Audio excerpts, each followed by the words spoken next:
Ilan taon ka na, Anthony? Po, turning 31 po. Okay. Okay lang to, ma'am. Hindi naman po kalayuan ng edad. Matured sa matured. Wait lang po. Yan, ish. Ay, alaya. Ilan taon ka na? 30? 30 po.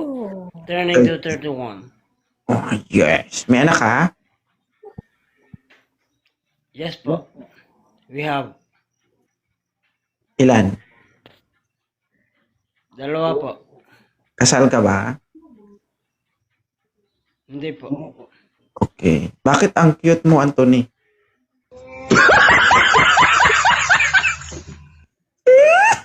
Ano po, sir? Anthony, I want to see you. Na naka-smile ka.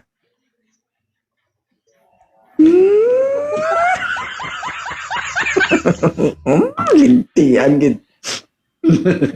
Lintian. Gumuntakon. Nilonggan ita. Sadyaon tani si ma'am. Okay lang to, bebe. At least dito magiging masaya ka.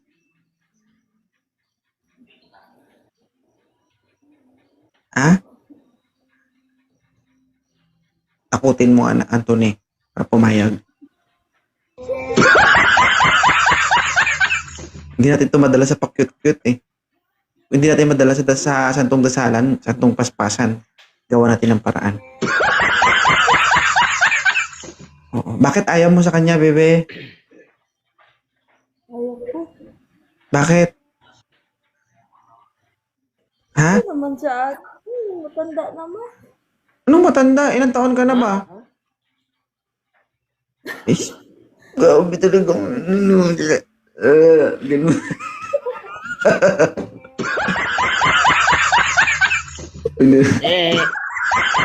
Tarungon ta lang ang buhok ta eh. Oo. So, taas na, sir. Taga saan ka ba, Anthony? Taga Mindanao, Pulumulok, South Cotabato. Ah, pure Ilonggo. Okay. So, bakit ayaw mo sa kanya, be? Yes. Alam mo, ito lang masasabi ko sa'yo, be. Minsan kasi, ano tayo eh, kumbaga, nabubulag tayo o nagiging wala kapag mata ang pinapairal natin. Pero yung taong to, ito yung taong kaya magbanat ng buto. Walang pakialam sa paligid kung paghihirap lang pag-uusapan. No?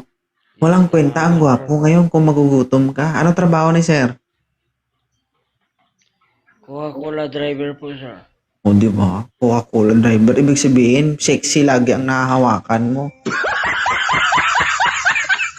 Tiger din yung ano ko, yung asawa ko ngayon. Ano, ma'am? Pag driver kasi chicks boy yun.